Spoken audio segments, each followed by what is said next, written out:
quand le chef de l'État disait que notre pays était presque perdu, beaucoup ne le comprenaient pas. Mais aujourd'hui, beaucoup mesurent la portée de cette phrase.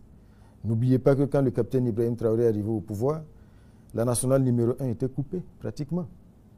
N'oubliez pas que les terroristes, parce que certaines chancelleries, notamment l'ambassade de France, déconseillaient déjà des villes comme Koudougou, à 100 km de Ouagadougou. Les terroristes dans le centre-est étaient pratiquement à Koupéla, une commune voisine, Andemtenga et autres, qui étaient déjà infestées. Le centre-sud, c'était la même chose. Donc, véritablement, c'est un pays qui était perdu. Certains se plaisaient à l'époque.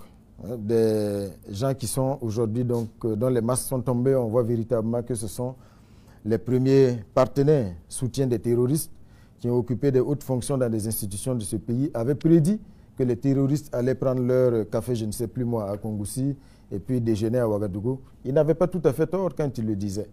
Parce qu'aujourd'hui, quand on voit le combat qui est engagé, les moyens humains, matériels engagés, c'est là qu'on commence à comprendre, comme le chef de l'État l'a dit, qu'on n'est pas juste dans un combat contre des terroristes, à savoir donc des petits illuminés qui courent dans la brousse. On est dans un combat pour la liberté du Burkina Faso. Parce que le terrorisme tel que nous le voyons aujourd'hui, c'est une autre forme d'expression de l'impérialisme, une expression violente.